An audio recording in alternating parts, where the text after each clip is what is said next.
Justamente este año no es como cualquier otro y durante todo el año tenemos que estar recordando. Justamente la conmemoración de este año Claro. estuvo marcada por la fuerte presencia en el espacio público, en las calles, de movilizaciones masivas, mucha participación activa de la gente. La centralidad que tiene la democracia, Por ¿no? supuesto. Te imaginarás. Y también en este contexto la propuesta de no solo seguir reivindicando este momento, obviamente tenemos que hacer memoria constantemente, sino también el entender qué es lo que está pasando, por qué el pasado sigue trayendo consecuencias en el presente, por qué todo el tiempo tenemos que estar analizando, porque hay muchos cambios y hay muchas nuevas interpretaciones. Por eso tenemos, para que nos ayude, para que nos guíe, nos explique, a Horacio García Bossio, doctor en Ciencias Políticas, licenciado en Historia, profesor y director del Departamento de Historia de la Universidad Católica Argentina. ¿Cómo te va, Horacio? ¿Qué tal, Horacio? Hola, buenas tardes. Muchas gracias por la invitación. No, por favor, muchas gracias a usted por venir. Para comenzar primero, un consenso de las tensiones actuales. Durante años pareció haber como un acuerdo bastante sólido sobre lo ocurrido durante la dictadura. ¿Qué rol tuvieron los juicios y las políticas de memoria de la construcción del consenso democrático actual? Para contextualizar este momento y esta suerte de revisitar el pasado, Argentina tuvo lamentablemente una larga historia de desencuentros. El último golpe militar, del cual hacemos memoria y del cual de alguna forma, memoria activa, ¿no? La memoria es, es recordar para no volver a pasar. La historia es un poco más compleja, porque la historia no tiene miedo de ir a los intersticios, a los claroscuros. La memoria es incluso parte de la tradición judío-cristiana, esto del memorial, ¿no? Una suerte de poner en acto aquello que nos interpela y nos ayuda a construir un consenso. Eh, También el año pasado se estrenó 1985, que fue una película famosa que recreaba los juicios. En eso Argentina fue pionera, ¿no? De juicios a aquellos que habían participado en un proceso de violencia, tanto de la violencia del terrorismo de Estado como la violencia de las organizaciones armadas. Luego, en un pasado complicado, revisitando eso, aparecen también los juicios de la verdad, los juicios de la memoria, que dejan sin efecto dos medidas de gobiernos anteriores: la ley de obediencia debida y punto de final de Alfonsín y el indulto de Carlos Menem. Pero yo creo que, como señalaron ustedes muy bien, es cierto que este golpe, estos 50 años del golpe, marca un antes y un después, por algo que dijeron, y me parece muy bueno como estudiantes, digamos, como jóvenes, ¿no? Ustedes son eh, vivas expresiones de 40 años de democracia ininterrumpida. Eso es, en la historia argentina contemporánea reciente, es absolutamente original. Entonces, yo creo que hay que rescatar y revalorizar en este ejercicio de la memoria el nunca más, pero no solamente el nunca más a un golpe de Estado, a la violación de derechos humanos, a la violencia discursiva y a la violencia física, sino también nunca más a no creer y no darle importancia al respeto a la Constitución, a las leyes y al Estado de Derecho. Yo creo que eso es un poco el contexto y la necesidad de esta fecha. Exactamente, y ese consenso quizás tan firme, vos nombrabas antes, bueno, el juicio a las juntas, todo este tipo de cosas esas decisiones que se tomaron en ese momento, ¿crees que siguen firmes como, o sea, hasta en la actualidad? ¿Crees que digamos, se sigue teniendo una sola versión de lo que pasó y nadie cuestiona, digamos, nada, por así decirlo? Miren, ustedes no sé si han tenido la posibilidad de adentrarse en una investigación que es pionera y punta de otras, que el Papa Francisco le encargó a la UCA, que se llama La verdad los hará libres. Tiene 3 tomos donde, por pedido explícito de Bergoglio Francisco, desclasificaron documentos del Vaticano, del Vicariato castrense, con lo cual se puede acceder a revisitar ese pasado, la acción de la Iglesia, en general, ¿no? Sacerdotes, obispos, conferencia episcopal, religiosos, laicos, en la violencia entre el 66, o sea, toma no solamente el golpe del proceso militar último, sino de lo llamado Onganiato, del 66 al 83. Y entonces Eso creo es un buen ejercicio de revisitar un pasado en clave de apertura, en clave de luminosidad. Para ser libres hay que revisitar el pasado.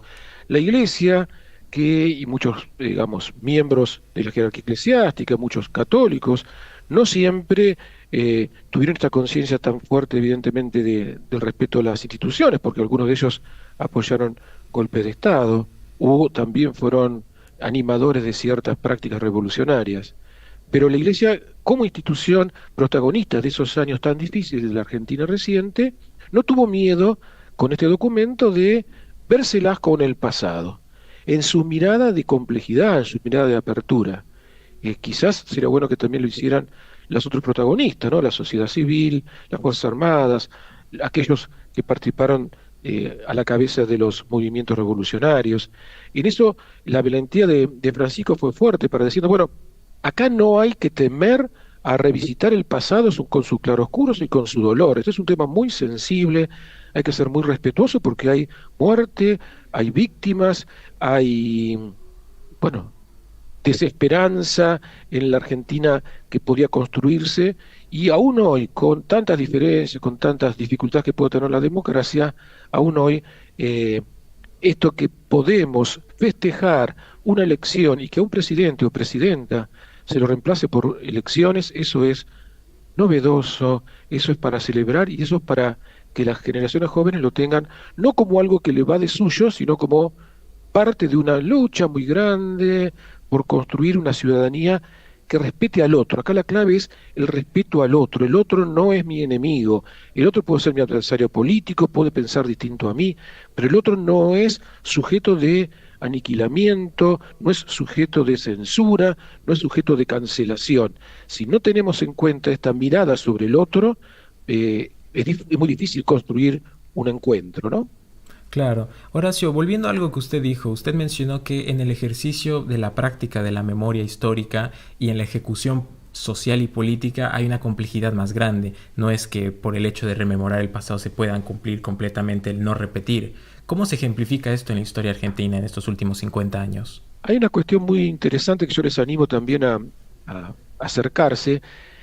Ustedes son muy jóvenes, por lo tanto ustedes ya son eh, posibles investigadores de ese pasado reciente. Eh, Hay una línea historiográfica muy importante. Nosotros en la carrera de historia, que todos los años hacemos justamente un ejercicio de memoria, invitamos a la UCA, conmemorando la vuelta a la democracia, los 40 años de retorno a la democracia, invitamos a una investigadora del CONICET que se llama Marina Franco, y Marina es una de las tantas investigadoras que están analizando esto que se llama historia del tiempo presente o historia reciente. Ya están tomando los últimos 40 años de historia para visitarla en clave de complejidad, incluso para desandar algunos clichés o algunas miradas un tanto ideologizadas del pasado reciente, y ya empezaron a ver el tema de la transición democrática, de la dictadura a la democracia, la dificultad de la democracia, el comportamiento de los organismos de derechos humanos, de las Fuerzas Armadas. Entonces, ya nuestros jóvenes en las universidades públicas y privadas empezaron a ver esta historia quizás un poco más desapasionadamente de los que fuimos protagonistas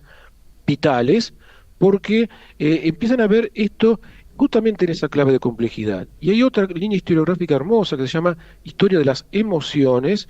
María Bier, investigadora de CONICET, que está en la Universidad Nacional de Quilmes, también es una de las que alientan a esto de poder reconstruir la memoria en clave de las sensaciones, los sentimientos, los temores en primera persona, el relato de primera persona de los protagonistas. Entonces, por lo menos desde la carrera de Historia de la UCA y en muchas otras universidades colegas, estamos tomando estas dos vías para revisitar el pasado, repito, en su complejidad, en su contexto, más allá de, bueno, algunos hitos y mojones, como por ser nunca más a la violencia, nunca más a la posibilidad de que alguien tome un arma y esté dispuesto a matar y morir por una idea en contra de otro.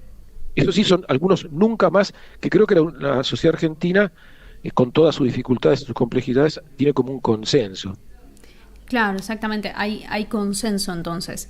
Sin embargo, también reaparecen cada tanto algunos discursos que hablan de la teoría de los dos demonios, o que dicen, bueno, de una parte pasaba esto, de otra parte pasaba lo otro, como que tratan de equipararlo. ¿Cómo se interpretaría esa reaparición en la sociedad?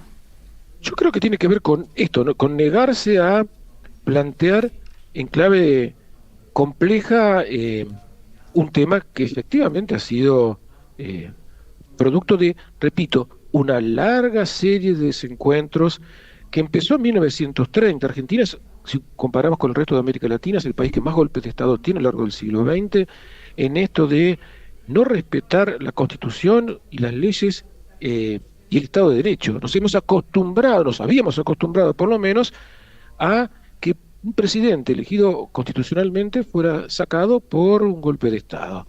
O sea, atribuyéndole a las Fuerzas Armadas un papel para el cual no corresponde, que es el papel de la defensa de la soberanía.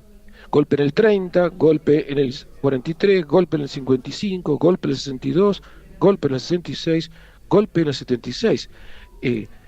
Desde que yo nací, casi tengo 60 años, hasta 1983 habían pasado más días de gobiernos de facto que gobiernos democráticos. Entonces, yo creo que se puede hacer un periodismo militante, ustedes pueden hacerlo, yo puedo hacer una historia militante, pero es una historia que por lo menos tratamos de explicarle a nuestros estudiantes, es una historia recortada, o sería un periodismo recortado.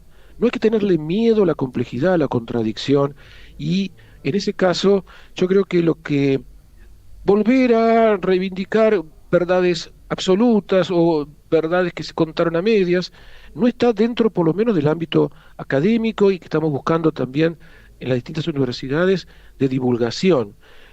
No hay que tenerle miedo a revisitar ese pasado. Es cierto que quien tiene a su mano el manejo de la Constitución, o en el caso de las Fuerzas Armadas, tiene el monopolio, digamos, legal de la violencia o ilegítimo de la violencia, si queremos hablar porque eran ilegítimos, pero quien a los Weber se plantea que tienen el manejo del orden y del poder, obviamente no pueden usar métodos subversivos para combatir la delincuencia. Ahí habría una disparidad brutal, lo mismo que algunas otras cuestiones muy duras en términos de los derechos humanos. Pero yo creo que no es bueno volver a miradas sesgadas, como que hubo una verdad que se contó y una verdad que no se contó. El uso político ideológico de los derechos humanos quizás también complica algo que es mucho más peligroso, mucho más hermoso y mucho más provocador, que es vernos con la verdad tal cual puede darse, con su complejidad y sus luces y sus sombras. Claro, por supuesto, Horacio. En esto de ahora que estamos en un presente con tantas miradas e interpretaciones diversas, esta incomodidad de la cual usted estaba hablando sobre la construcción de un relato riguroso histórico que sea verdadero, por más incómodo y por más contradictorio que pueda ser, ¿qué dificultades tiene? Quisiera que indaguemos un poquito más en la construcción de un contexto histórico riguroso en un presente ahora donde hay tantas interpretaciones. En realidad, mis queridos amigos, la historia es interpretación. O sea, hay hechos puntuales. El 24 de marzo del 76, la presidenta elegida democráticamente, María Estela Martínez de Perón, es víctima de un golpe de Estado, de uno de los tantos, quizás la sociedad argentina se había acostumbrado a eso, sacada en helicóptero del helipuerto arriba de la Casa Rosada y llevada detenida. Eso en la historia argentina previa no tenía ningún tipo de novedad, lamentablemente. Nos hemos acostumbrado, repito, a la violencia sistemática. Piensen ustedes que ningún gobierno democrático había podido completar los 6 años que mandaba la Constitución desde el primer gobierno de Perón, o sea, del 52 al 76, eso era. Entonces nos hemos acostumbrado a lo que no normal era un gobierno de facto. Entonces, yo creo, frente a tu pregunta, es que hay que cambiar un poco la matriz interpretativa en esta cuestión.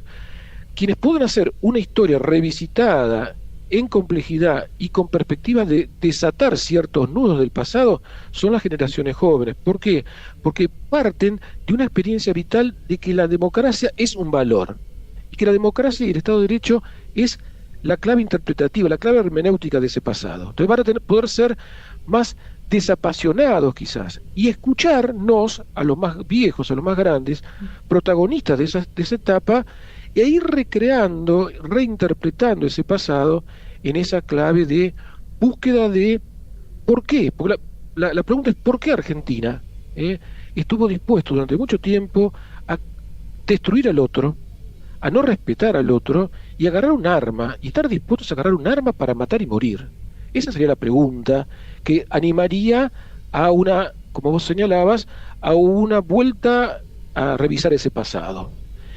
Yo si les pregunto a ustedes, no los quiero hacer poner en situación incómoda, ¿ustedes estarían dispuestos a agarrar un arma para matar y morir por un otro al cual no considero sujeto de el derecho humano más básico, que es la vida? Y ustedes me van a decir, gracias a Dios, no, bajo ningún concepto estoy dispuesto a eso, porque considero que la vida del otro, primer derecho humano, es clave, la libertad es otro elemento a defender, la idea, el pensar distinto, ustedes ya lo tienen naturalizado. Entonces, los nuevos investigadores e investigadoras van a poder revisitar eso bajo ese nuevo tamiz. Mientras que los viejos justificamos, y es un poco el relato que en los medios se está volviendo a hacer, justificamos que estaba bien tomar un arma y morir. Entonces, vos porque sos de derecha estaba bien, porque sos de izquierda, pero fíjense, ninguno de los relatos recientes, en estos 50 años, vieron de tanta conmemoración, como señalaron ustedes al principio del programa, hizo esta pregunta, que es la pregunta incómoda, la pregunta políticamente incorrecta. A ver, ustedes estaban naturalizando todos esos más viejos que ustedes lo escucharon estos días en radio y en TV, que estaba bien tomar un arma para matar y morir al otro, y que el otro era sujeto de inexistencia, de no existir, de desaparecer y de matarlo, justificado por lo que fuese. Nuestras nuevas generaciones, yo confío mucho en ellos, ya están haciendo trabajos muy serios, revisitando ese pasado, pero con esa clave, con ese background democrático y no violento. Y van a hacer una historia donde la verdad, como decís vos, se va a poder resignificar, pero bajo una nueva matriz, una nueva esperanza. Exactamente. Y hace un rato vos decías esta pregunta, ¿no? ¿Por qué en su momento los jóvenes estaban dispuestos a tomar un arma y a cometer todo ese tipo de cosas? Y quizás la pregunta va por ese lado, o sea, ¿por qué sería que en esa época se vivían esos niveles de violencia? Miren, a mí me tocó escribir el tercer tomo de La verdad nos hará libre. El Papa Francisco nos pidió que hiciéramos interpretaciones de lo que en el tomo 1 y tomo 2 se había investigado. En el tomo 1 y tomo 2 aparecen los hechos, ¿sí? Cartas, documentos oficiales, testimonios. El tomo 3 es un tomo interpretativo, un tomo hermenéutico, donde la pregunta es ¿por qué? Entonces, a mí se me ocurrió escribir una partecita que se llama Hermenéutica de la violencia política argentina desde un abordaje interdisciplinario. Y tomé, fíjate qué interesante, les cito puntualmente la cita de esta socióloga, que ella de joven fue parte de las fuerzas revolucionarias armadas, ¿sí? Y después hizo un mea culpa, una conversión, y ahora lo está analizando desde la sociología y viendo incluso su propia gestión, su propio accionar. Fíjese que cita fuerte, dice, las armas son potencialmente enloquecedoras. Me impactó cuando leí eso, ¿no? Permiten matar y por lo tanto crean la ilusión del control sobre la vida y la muerte. Es obvio, no tienen por sí mismos un signo político, pero puestas en manos de gente muy joven, que además en su mayoría carecía de experiencia política consistente, funcionaron como una muralla de arrogancia y soberbia que encubría, solo en parte, una cierta ingenuidad política. Bueno, Horacio, muchas gracias por haber venido al canal. Creo que es muy importante lo que usted dijo, que las nuevas generaciones de investigadores, de profesionales, tienen que tomar esta revisitación histórica para poder tener un contexto más, no sé si honesto, pero más cercano a la verdad absoluta que generaciones anteriores. Le agradecemos mucho haber venido al canal, por favor. Una alegría enorme compartir con esto. Y esto es un puntapié inicial, lo felicito, para poder tomar esto como una herramienta de esperanza, ¿no? Se nos llamaba el año pasado construir la esperanza. La esperanza no es ni ingenua, ni optimista, ni pesimista, sino es visitar el pasado para hacer lo que la esperanza llama que es un futuro posible, realista, capaz de construir consensos y que nos haga libres, libres y solidariamente amorosos con el otro. Y por Bueno. esa nota lo despedimos. Muchas gracias de vuelta, Por Horacio. favor, hasta luego, gracias a ustedes.